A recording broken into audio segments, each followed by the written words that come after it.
इस बीच राजा रघुवंशी हत्याकांड से जुड़ी एक और बड़ी खबर है। इस जांच में खुलासा संजय नाम के शख्स की एंट्री इस पूरी इन्वेस्टिगेशन में हो चुकी है। सोनम संजय नाम के किसी शख्स से बात करती थी। संजय को सोनम ने 100 से ज्यादा बार कॉल किया। सोनम ने संजय वर्मा से कई बार बात की है और कॉल रिकॉर्ड के मुताबिक 100 बार से ज्यादा कॉल्स हुई हैं और ये कॉल 1 मार्च से 8 मार्च यानी 7 दिनों के अंदर 100 से ज्यादा कॉल संजय को सोनम के द्वारा की गई हैं। अभी संजय नाम के इसी शख्स का फोन बंद है, लेकिन सोनम के घर मेघालय पुलिस पहुंची है संजय नाम के शख्स के बारे में जानकारी लेने के लिए भी, ताकि इन्वेस्टिगेशन आगे बढ़ सके।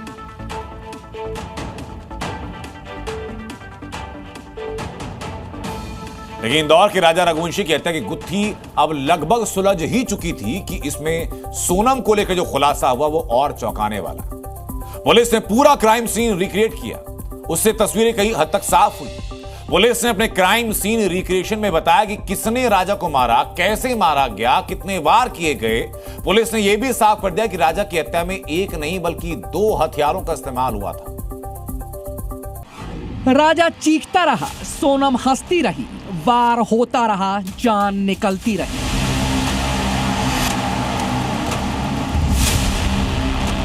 राजा रघुवंशी की लेनी थी जान, सोनम ने बनाया था फुल प्रूफ प्लान। ऐसे रचे साजिश के तार, 3 लोग और 2 हथियार।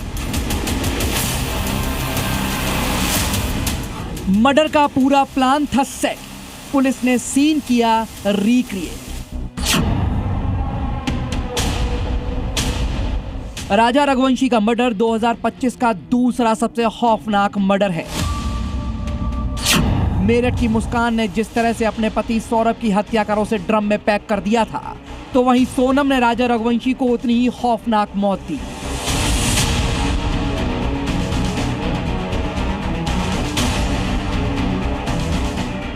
जिसके बारे में किसी ने सोचा भी नहीं होगा।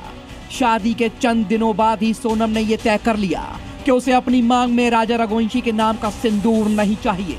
और मेघालय में मौत का जो चक्रव्यूह रचा गया, उससे साफ है कि सोनम इसकी तैयारी काफी पहले से कर रही थी। सोनम ने कैसे अपने पति राजा को मौत के घाट उतारा, मेघालय पुलिस को इसकी एकदम साफ तस्वीर मिल गई है। पुलिस के क्राइम सीन रिक्रिएशन के दौरान राजा रघुवंशी हत्याकांड में चौंकाने वाले खुलासे हुए हैं। हत्या में एक नहीं बल्कि डाव नाम के 2 हथियारों का इस्तेमाल किया गया था और हत्या के दौरान सोनम वहां खुद मौजूद थी। बताया जा रहा है कि सोनम के प्रेमी राज के साथ मिलकर राजा की हत्या की गई और इस हत्या के दौरान वहां 2 लोग और मौजूद थे जिन्होंने राजा रघुवंशी पर ताबड़तोड़ वार किए। हत्या में इस्तेमाल एक हथियार मिल चुका है और दूसरे हथियार का मिलना भी बाकी है।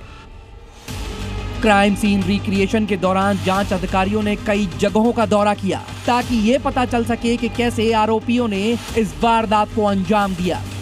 रिक्रिएशन की शुरुआत उस पार्किंग से हुई जहां उन्होंने अपनी स्कूटी खड़ी की थी और फिर वो इस व्यू पॉइंट पर भी गए और ये पता लगाया कि हत्या से ठीक पहले वहां कौन कौन खड़ा था। पुलिस ने बताया कि राजा रघुवंशी को पहाड़ी से ढकेलने से पहले उस पर 3 बार वार किए गए। पहला हमला विशाल ने किया, दूसरा हमला आनंद ने किया और तीसरा और आखिरी वार आकाश ने। और उसके बाद राजा रघुवंशी को गहरी खाई में धक्का दे दिया गया। पुलिस की जांच के मुताबिक अभी एक और बड़ा चाकू मिलना बाकी है। पुलिस की माने तो आरोपियों ने यह कबूला है कि हमला करने के बाद हथियार को कैसे और कहां फेंका था। एसडीआरएफ उस दूसरे हथियार को ढूंढने की कोशिश कर रही है। When this happened, Sonam was in front, Raja was behind, Vishal was to the right, Akash was just to the behind but to his left, and Anand was to his right, or to his left. When this happened, when the first shot, when the first hit was given by Vishal, and the blood came out and he had fallen, which we have reconstructed that. She ran off from that place because he was screaming. So she just moved away from that spot. And the body was thrown by the 3 of them. लेकिन इस पूरे हत्याकांड में जो सबसे चौंकाने वाला खुलासा हुआ वो ये था कि हत्या के वक्त सोनम वहीं मौजूद थी और अपनी आंखों से वो सब देख रही थी जिसे देखना एक आम इंसान के लिए मुश्किल ही नहीं बल्कि नामुमकिन है। लेकिन सोनम के दिल में राजा के लिए नफरत इस कदर थी कि राजा पर पीछे से वार हो रहे थे। आरोपी विशाल, आनंद, आकाश एक एक कर राजा के जिस्म से खून के हर कतरे को निकाल रहे थे और सोनम वहां खड़ी हंस रही थी। मेघालय पुलिस का खुलासा और राजा सोनम के संगीत पार्टी का ये वीडियो दोनों ही एक दूसरे से मेल नहीं खाते, लेकिन पुलिस की माने तो सच्चाई यही है कि 7 जन्मों का साथ निभाने वाले राजा की संगिनी सोनम ही महज 12 दिनों में ही अपने मंगलसूत्र की सारी कस्में तोड़ राजा को मौत के घाट उतार देगी। इन सब के बीच राजा के भाई विपिन रघुवंशी ने यह बोलकर सबको हैरान कर दिया कि वो आरोपियों के साथ साथ सोनम के माता पिता से भी पूछताछ और उनका नार्को टेस्ट कराना चाहते हैं।